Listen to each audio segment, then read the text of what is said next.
Welcome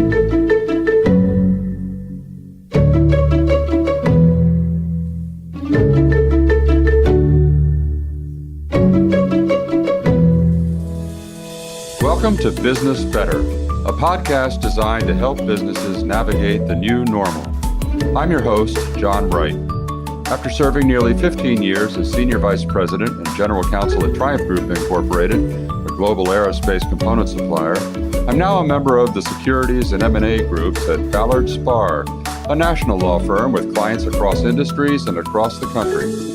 Today's episode features a discussion of so-called earned wage access programs, what they are, why they're gaining prominence, their treatment under wage and hour, consumer credit, and other regulatory frameworks, and risks and considerations employers should bear in mind about adopting such a program for their employees. Introducing the discussion is Anu Thomas, an associate in Ballard's Philadelphia office, who counsels and represents clients in a broad range of labor and employment law matters. With her is Meredith Dante, a partner in Ballard Spahr's Philadelphia office who also represents employers across many industries in a broad range of labor and employment disputes, and James Kim, a partner in Ballard's New York office who co-leads Ballard Spahr's FinTech and payments team and advises fintechs, banks, investors, and other clients regarding federal and state consumer financial laws and regulations. So let's join Anu Thomas, who will start the discussion. Welcome, everyone, to our podcast on earned wage access programs. My name is Anu Thomas. I'm a labor and employment attorney here at Ballard. Joining me here today is my colleague, Meredith Schwartz-Dante, who also practices labor and employment. And we have with us James Kim, who is part of our Consumer Financial Services Group and FinTech team. So my job today will be to kick off our conversation by setting the stage regarding earned wage access programs, or EWA programs. Earned wage access programs are, in a nutshell, internet and mobile-based products that provide employees with access to already earned wages sooner than they would receive in, say, a regular paycheck.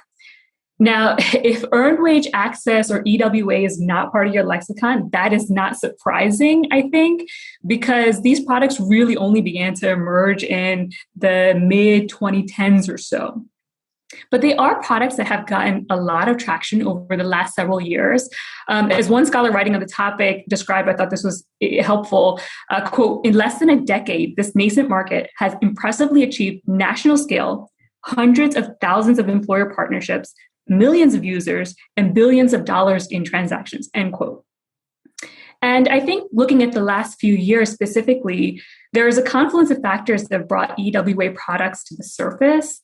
And I know my colleagues are going to speak to this, and I'd like to ask James to jump in here. But two of the factors I'll point out to, I think, that are relevant here are the pandemic, which seems to feature in every conversation that we have recently, but which really placed and continues to place financial pressures on many individuals facing disruption to income, less hours worked, and also difficulty in paying expenses. I think we also see the burgeoning of the gig economy, where individuals have streams of income which may be inconsistent and not helpful in terms of paying expenses. James, can you talk a little bit more about why these programs have really come to the surface? Sure, happy to do so, and happy to join your group, and I think the audience that really is kind of in the labor and employment crowd as opposed to my crowd. It's very interesting, exciting to see the confluence, which we're going to focus on today. So I think the focus is on why. Why has this really picked up recently and become a red hot topic? There's a few answers. I think the first is a very traditional kind of consumer financial services issue, which is, how do you help people who live paycheck to paycheck smooth out their income and address, kind of a cash flow based on traditional, compensation pay dates versus real life needs. I need to pay a bill today, even though I'm getting paid next week. So that has been around for a long time.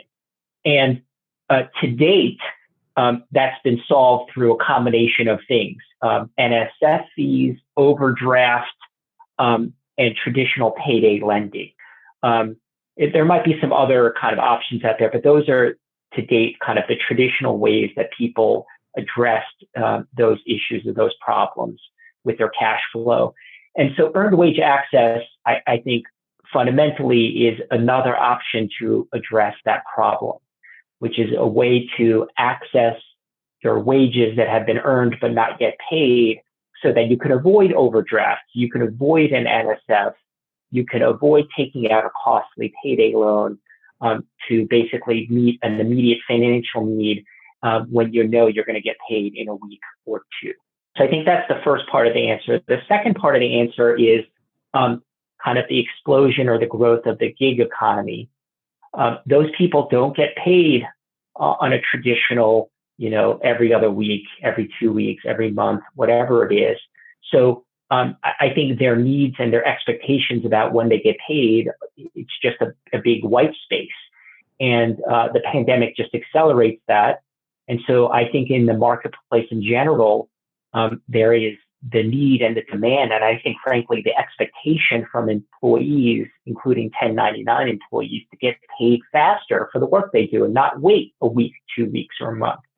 And the connection between the two is, I think, because of these accelerations and the availability of these options, that expectation among employees is spreading, meaning it's not only gig economy employees who expect and want to get paid sooner. I think that has spread to traditional W-2 employees. They say to themselves, hey, why do I have to wait 2 weeks to get paid? Why can't I get some of the money at least faster? I see that in the marketplace. And so I think there's pressure for both types of employees or their employers to kind of, serve or fulfill this growing demand. Yeah. And I think if you look at the data that's available around sort of the relevant user base and the market of EWA programs, this is really borne out. Absolutely, it tends to be low income individuals who are using these products for small sum transfers. And these funds are used for their day-to-day expenses, right? Maybe bill payments, commuting, etc. And I think simultaneously, interestingly, there is a movement from EWA providers to actually expand beyond low-income employees to white-collar employees. I don't know that we'll focus on that today, but I think that's an interesting sort of progression that's happening in this space. I wanted to also mention a little bit about how EWA programs are structured for our audience here today. Broadly speaking, there are two models of earned wage access programs. One is the employer-sponsored model, and the other would be the party direct-to-consumer model. And I know for purposes for our conversation today, we're going to focus on the former, but we want to make sure folks have a sense of this lay of the land. And so these products collect payroll and timesheet data to account for accrued net wages and make some or all wages available to an employee for a fee. And as I understand, these wages are basically instantaneously available to a employee through the user's bank account, a payroll card, a prepaid debit card, depending on what method the employer uses. And, it kind of just in thinking about the employer-sponsored model, EWA providers partner with employers and human resource firms to offer the program almost as an employee benefit. And I think big name employers and human resources firms that partner with EWA providers, we look at Walmart, we look at ADP Marketplace and Amazon. And I think these providers are given direct access to the payroll system that they can then calculate accrued wages in real time. The one other point I wanted to mention, I mentioned that EWA programs make wages accessible for a fee. And I think, James, this goes to your point that you raised, sort of what products are these EWA programs competing with? The fees can vary substantially. There are periodic fee structures such as subscription or pay period fees, which allow employees to make multiple transfers for a single fee ranging from $5 to $8. And I raise these numbers because I think it's interesting in contrast to the other options that are available when we think about payday loans. Or there are also per transaction fees that charge a fee per transfer, usually $2 to $5. And there's also a tip-based model, which I find interesting. And I welcome some thoughts about this as well. But basically the it's free to use, but employees are encouraged to make tips for transfers, and the amount of tips that you make affect your user capabilities in the app. And so in some employer-sponsored programs, I think employers can choose to cover some or all of the fees. So I think an aspect that we're going to get into here is really that, the fee aspect of EWA programs requires, I think, really careful scrutiny to avoid violating wage payment and collection laws. And I think also inform the conversation about the impact of EWA programs on the financial health of consumers. So, I think I'd love to kind of kick it off to Meredith, and we can kind of talk about how EWA intersects with labor and employment. You'll notice I was careful to avoid the terms such as deduction or advance in my intro here. And the reason is because those terms, as Meredith is going to talk to, have key legal definitions that inform this conversation. And I think, the last thing I want to kind of mention at this stage is really, I want the audience to have a question in the back of their heads as we go through our conversation here today, which I think my colleagues would agree is sort of a critical one in evaluating EWA programs. It's a question of, at their essence, are EWA programs, are they money transmission services or are they loan services? And both of these have their own regulatory and legal considerations in both labor and employment and CFS. And I think, so Meredith, if you can kind of talk to some of the potential pitfalls that are surrounding EWA programs, I think that would be really helpful for our audience. Sure. So thanks so much, Anu, for that great introductions. And James, thanks so much for joining us for the conversation. I think as employers look for additional ways to offer benefits to their employees, and we're going to see more of this. This is one of these kinds of benefits that really can provide financial relief to people who need it most without having to wait for a paycheck on a particular date. And so I think we're going to continue to see an increase in interest in these kinds of programs that really allow people to tap into money that they've earned before waiting for their paycheck. And that especially, goes for times like the pandemic and frankly, I think the new normal. And whether or not people are going to be able to depend upon the same level of hours that they've worked week to week. And so I think that it's a really interesting topic. And so far, the focus really has been on the financial regulatory aspect of this. And the CFPB has come out with, information about these kinds of programs. But the interesting thing about what the CFPB says is that it doesn't opine on whether or not these programs comply with state wage and hour laws. And so we have kind of an explicit acknowledgement by the federal government that, we'll talk about what this means from a consumer financial regulatory standpoint, but the people that play in this space, both employers and providers, are really going to need to assess whether or not the state wage and hour laws come into play and how they come into play. And so what we want to talk a little bit about today is the wage and hour piece. And unfortunately for employers, many of our clients will not be surprised to hear me say this, but these wage and hour laws are regulated at the state level and sometimes even the local level. So unfortunately, there's not some kind of federal statutory scheme work that is going to guide how you utilize these programs or the risk associated with them. Unfortunately, it's going to be a state-by-state analysis with respect to each of the state wage payment and collection law issues. And the reason why this comes up in these earned wage access programs is because the regulation of payment of wages is it's regulated pretty much in every single state. And over 45 states have regulations that regulate the ability of employers to make deductions from an individual's wages. And the reasons behind that are obvious. Someone's earning their livelihood is incredibly important. And before you can deduct or alter or make changes to it, you have to go through certain steps. There are certain regulations that you need to follow. Not surprisingly, none of the state statutes yet anticipate this kind of a program, which really truly inures to the benefit of the employee, as opposed to some kind of employer-related deductions that maybe make it easier for the employer to, let's say, deduct for advanced vacation or something like that. This is a much different situation where someone has, in theory, earned wages and you're trying to pay them sooner.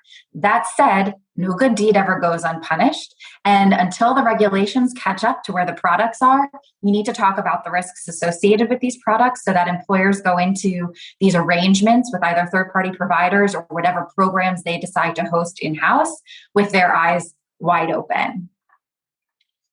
So I think Anu mentioned this, but one of the places where I think we can start is this concept of an advance. So some of these products talk about advancing wages, and that has a very different meaning in the earned wage access world than it does in the traditional wage payment and collection law world. An advance from a wage and hour standpoint is giving someone money that they have not yet earned. So there are certain abilities that employers have when they advance wages to later recoup them without necessarily running afoul of the law. When you talk about wages that are earned, there's a lot more restriction on what you can do. I mean, with most states, you really can't do much. Once someone has earned their wages, they are entitled to payment of those wages, subject to very narrow restrictions in terms of like deduction for health benefits or something like that. So there's a good argument that if an employee has already earned the wages, that the early payment of those wages and the later reconciliation of the paycheck for that pay period shouldn't be an improper deduction. But until, again, we see guidance from the legislatures on this, there is some risk. And I think that risk is borne out by what we're starting to see in this space. So for example, South Carolina and New Jersey have introduced legislation that would authorize employer integrated providers to collect fees and recoup early paid wages through payroll deductions. But the framing of this legislation suggests that these states view earned wage access products as butting up against those wage payment and collections laws with respect to wage deductions. So it pretty much confirms our concern that absent states specifically opining on it or regulating on it or issuing some kind of guidance on it, that employers do need to be concerned that they can't just automatically deduct or reconcile paychecks, even if what they're doing is providing people with money that they've earned earlier and sooner. And so it's, I think, going to be very important for employers to pay attention to the structure of the programs that are that they're looking to partner with, and understanding how those programs can butt up against the existing wage and hour laws. And I will say that what is interesting, and I'll flip it to James just for his opinion on how this can impact employers, is they basically say that, for example, New Jersey states that a failure to comply with this legislation would result in that product being subject to the usury laws and statutes that would otherwise apply to loans. And that is something that a lot of our employer clients who are not in the business of providing loans to employees likely would want to avoid. And James, maybe you can weigh in on, just at a high level, the impact of that kind of a determination or consequence. Yeah, so you raise a very interesting point, and specifically because some of the regulatory guidance on the financial side, which is almost exclusively from the Consumer Financial Protection Bureau, the new federal agency created by Dodd-Frank, is actually, in some cases, inconsistent with certain state laws. So this is your area, but not mine, but having taken a glance at some relevant state wage laws, some of the more restrictive states are structured in this manner, which is you cannot deduct from earned wages unless it meets a specified exemption. And earned wage access is not yet, but might be an express exemption. And in some of those restrictive states, one of the express exemptions is a loan. So the irony is a lot of the providers in this space want to avoid offering a credit product and avoid state and federal lending regulation. And the CFPB guidance supports that because they try to, the CFPB guidance to date has tried to give some soft, I would say not very good legal guidance on how to avoid being a regulated credit product, right? So there's a lot of pressure to avoid credit regulations. But the irony, the tension is in certain states, and I think New Jersey is one of them, you can't make a deduction unless there's an exemption. And one of the exemptions, and probably the only exemption in certain states like New Jersey, is a credit product. So in New Jersey, I don't know how you offer the product lawfully to avoid being a credit product, but also comply with current state wage laws. So the long and short of it is no one has thought this through carefully. I doubt the CFPB has thought about the implications or the interplay with state wage laws. And so I'm glad we're having this program today, and I'll get to this a little bit later, and I'll pass it back to you, Meredith. But all the discussions to date has been on the financial regulatory side. Is it a loan? Is it subject to usury? Are the fees interest or finance charges? And no one has really tried to put together a comprehensive, analysis that covers both sides of it, right? But to answer your direct question, Meredith, and pass it back to you guys, because current providers, at least in the employer model, not the direct consumer model, take the position and structure not to be credit, they don't have lending licenses, and they probably haven't analyzed whether their fees, if computed as finance charges, would be within usury caps. And so if these deductions are recharacterized as loans subject to licensing and usury, you're going to have a problem because I think you're going to be non-compliant in a lot of those situations. Great, thanks. Yeah, and so certainly something for employers to consider, and it'll be interesting as we continue to see some activity at the state level trying to address these programs, which undoubtedly serve a very important purpose. But it's not the first time that some of our laws have not yet caught up with where we are in terms of technology and products that we're offering to consumers and employees. So James actually touched on a couple of other things that I want to briefly talk about. The first is wage assignments, and the second is the type of payments and fees. So the first is wage assignments. And depending on the structure, again, of the program, there could, in theory, be a wage assignment. So if, for example, an employer is using a third party to pay the employee its wages, his or her wages ahead of time, that potentially could be seen as a wage assignment because you are essentially assigning to a third party the ability to pay someone's wages to that person. And in California, for example, not surprisingly, the law prohibits employers from paying an employee's wages to a third party unless permitted by law. And again, not surprising to our point today, the law has not yet anticipated this kind of product or service. In addition to a state like California, there are other states that significantly limit how much money an employee can assign to a third party, or they require very specific authorizations. So again, if that EWA service is structured in a manner that requires the employer to repay a portion of the wages to a provider, and there is that kind of intermediary, it may implicate the wage assignment laws in addition to the improper deduction laws when that later reconciliation happens. So we first kind of talked about the wage deduction piece. Can you even do it? Is it a deduction? Does it fall within the ambit of these wage payment and collection laws? And I think that the answer is likely yes in many states. Then we have the wage assignment piece that may come into play depending on the structure of the product itself. And then the next thing I wanted to talk about is the type of payments and the fee. So how do employees get access to the money early?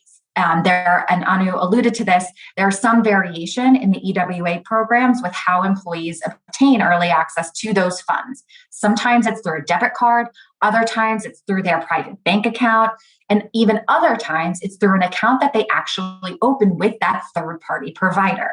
And so all of these facets of the program can come into play because there are a number of state regulations regarding how employers can pay people and the conditions that apply to those payments.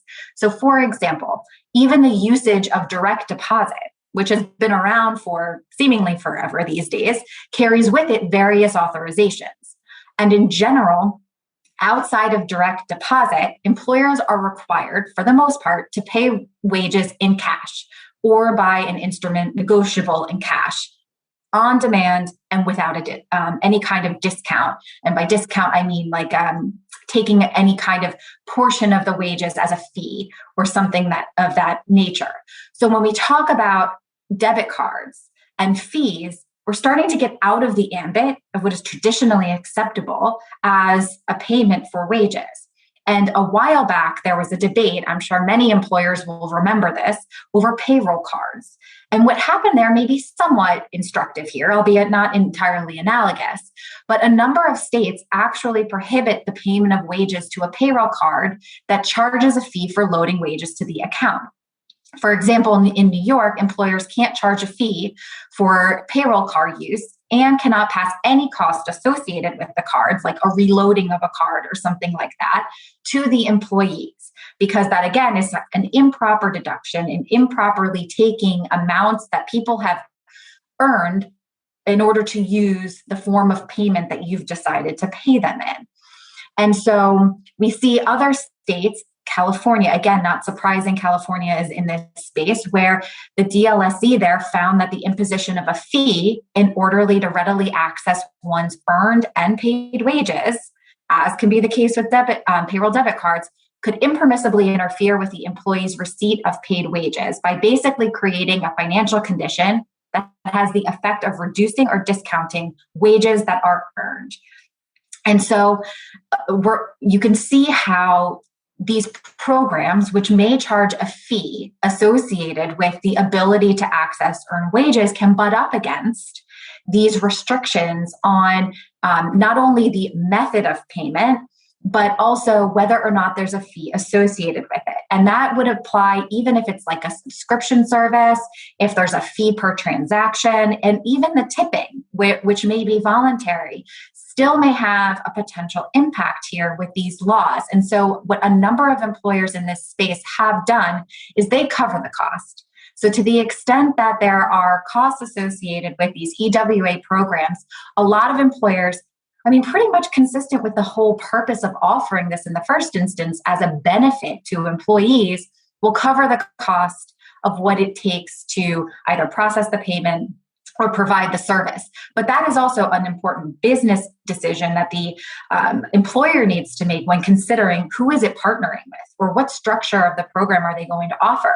Because if it's a fee per transaction and someone wants to access earned wages, every day leading up until payday, that could add up over time. And maybe a subscription-based provider might be a more cost-effective solution. So there are a lot of decision points here that not only implicate a potential monetary component in terms of cost to the employer, but certainly also, again, butt up against these wage payment collection laws, the wage assignment laws, and also just other statutory laws that govern how people are paid, in what form, and whether or not there can be any fees deducted in connection with the payment of those kinds of fees. Yeah, I think that gives us a lot of food for thought, and particularly our audience members who may be venturing into this space, maybe already have, but have perhaps this always welcomes a deeper conversation about these issues. I think what I'd like to ask both James and Meredith now is really maybe two questions, and we'll kind of maybe wrap up this conversation today. One, and perhaps not a legal one per se, but I'm curious to know your opinion about this. What we think that the effect and impact of EEWA programs will be on the financial health of consumers. We've alluded to this, but I'm curious to know your respective opinions about that. But also, what do you see looking forward? What can we expect? Is there any new updates on the horizon that we'd like to appraise our audience of? So maybe I'll offer the mic to James, and then we'll pass it to Meredith. Sure. So I think the question you posed is, the impact on consumers, right? On employees. Is that right? Right. Yeah. So this is interesting because people have different views on this. Not surprising.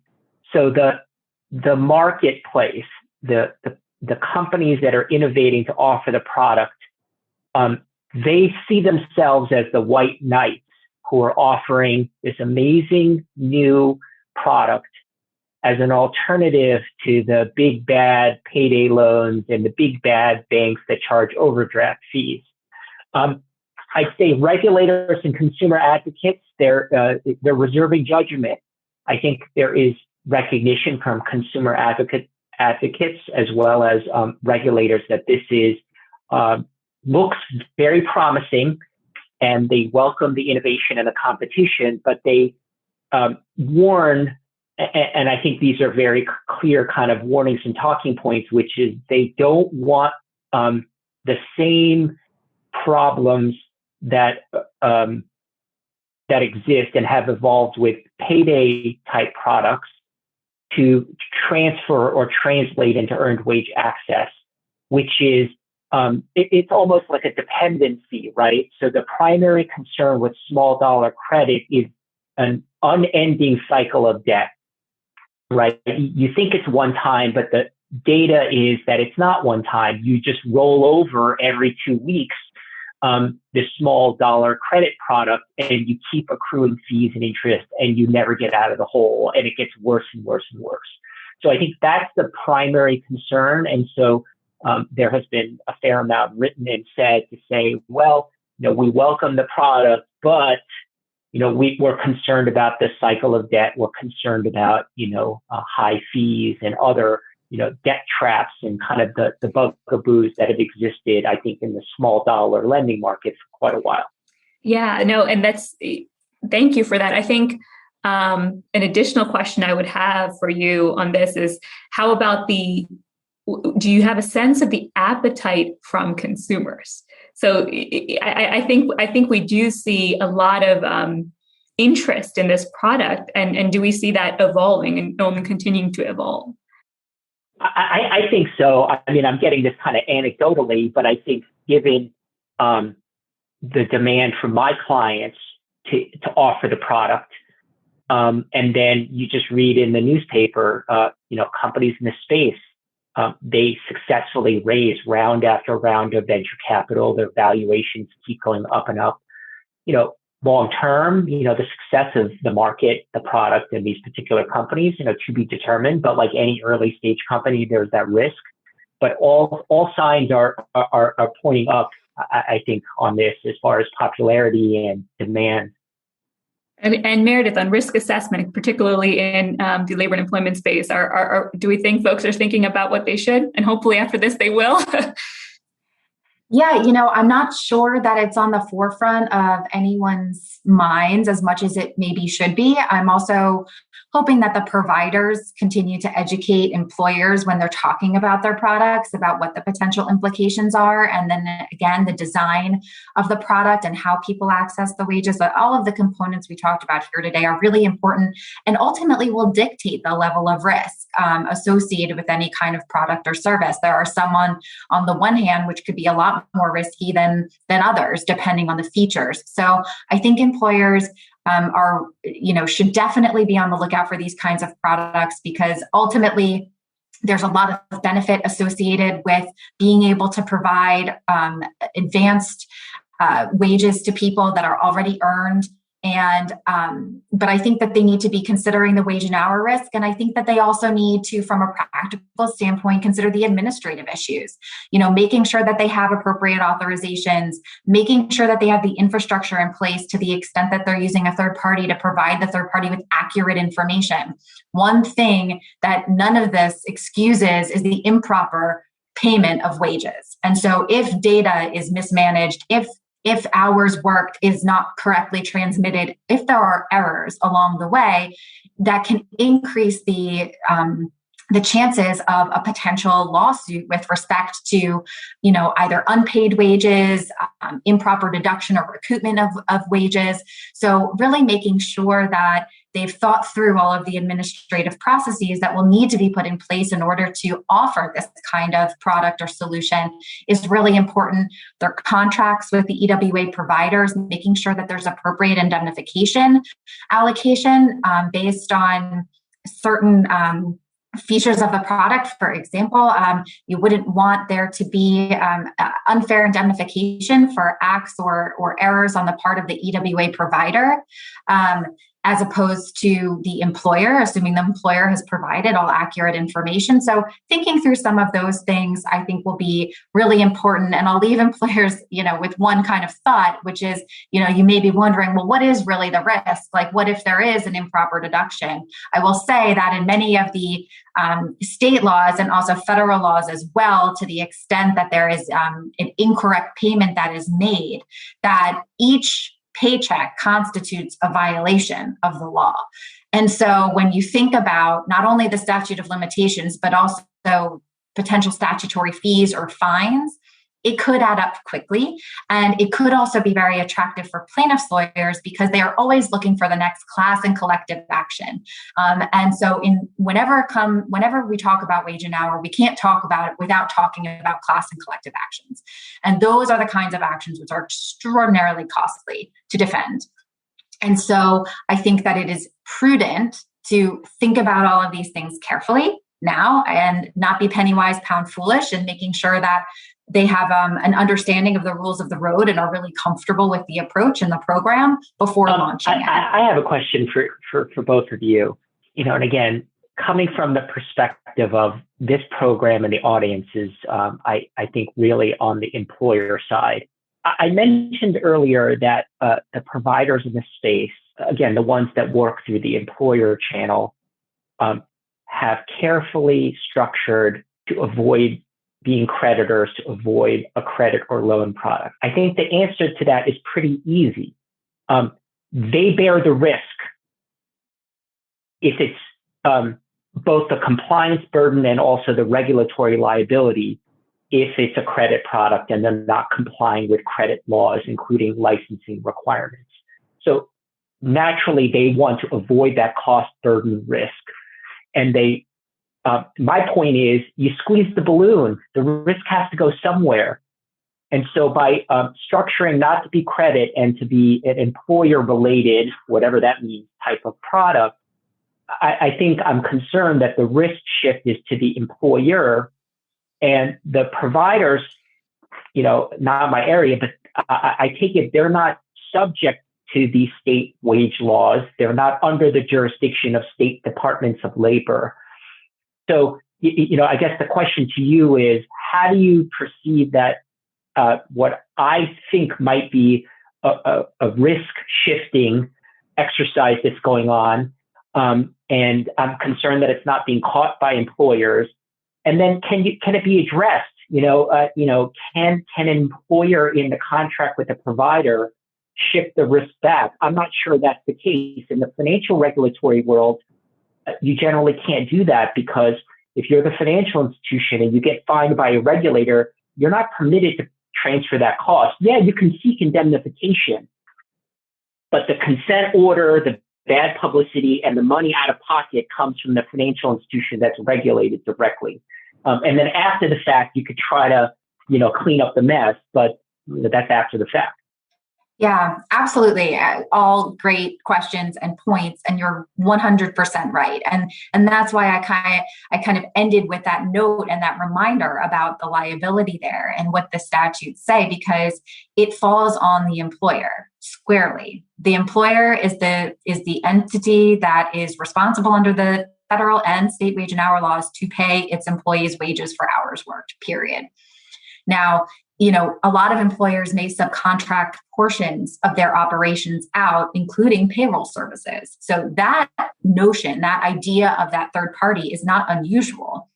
But even in those situations, you are correct that the liability still rests with the employer. So even if they are able to contractually allocate the risk or the financial impact through an indemnification provision, that's the only way to do it. They can't somehow contractually alter the liability or say that this person will be held liable. Ultimately, it rests with the employer. So sure, they could seek indemnification, and absolutely that is a prudent best business practice to include that in any kind of contractual arrangement, but they still will bear the burden here and the liability and the responsibility. And so you are right that whenever the employer is subcontracting or doing anything with respect to the payment of wages, it inserts into the process a level of risk. And that's why companies only partner with well-known payroll providers, because if your payroll company goes insolvent and somehow people don't get paid, you end up holding the bag. No pun intended.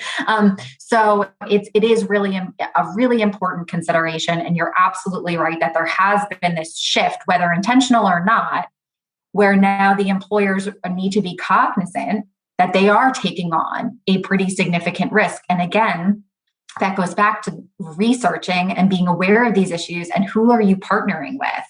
And what is the structure of the program that this partner is offering to you and getting comfortable with it?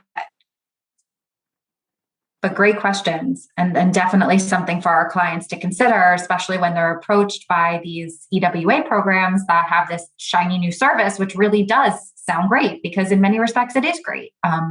It's important to think twice about it and make sure that they are thinking about all of these issues and comfortable with the risks that they inevitably will be taking to some degree, given the absence of regulatory guidance in this space at the current time.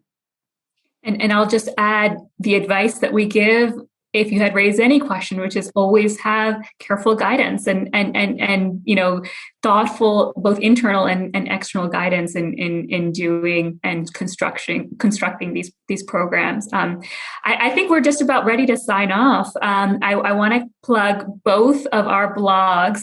So we have the HR Law Watch as well as the Consumer Finance Monitor that really tries to talk about issues such as this.